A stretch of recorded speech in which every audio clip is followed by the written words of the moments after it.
I said in my heart, "Come now, I will test you with pleasure. Enjoy yourself."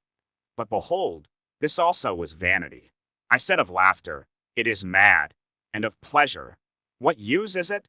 I searched with my heart how to cheer my body with wine, my heart still guiding me with wisdom, and how to lay hold on folly, till I might see what was good for the children of man to do under heaven during the few days of their life. I made great works. I built houses and planted vineyards for myself. I made myself gardens and parks, and planted in them all kinds of fruit trees. I made myself pools from which to water the forest of growing trees.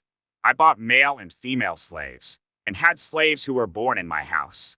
I had also great possessions of herds and flocks, more than any who had been before me in Jerusalem. I also gathered for myself silver and gold, and the treasure of kings and provinces. I got singers, both men and women, and many concubines, the delight of the sons of man.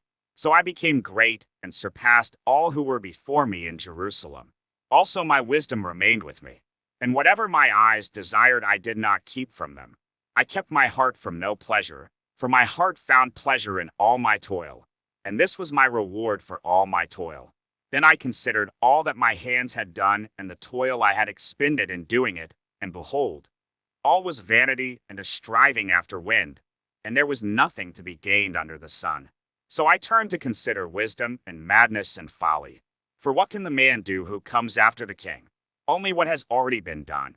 Then I saw that there is more gain in wisdom than in folly, as there is more gain in light than in darkness. The wise person has his eyes in his head, but the fool walks in darkness. And yet I perceive that the same event happens to all of them.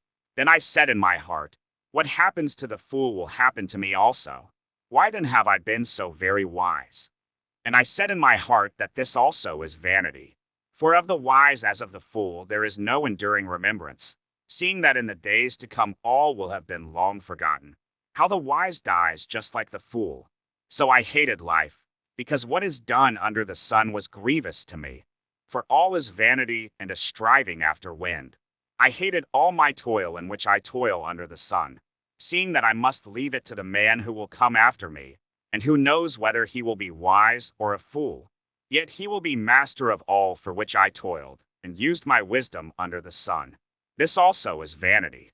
So I turned about and gave my heart up to despair over all the toil of my labors under the sun, because sometimes a person who has toiled with wisdom and knowledge and skill must leave everything to be enjoyed by someone who did not toil for it. This also is vanity and a great evil. What has a man from all the toil and striving of heart with which he toils beneath the sun?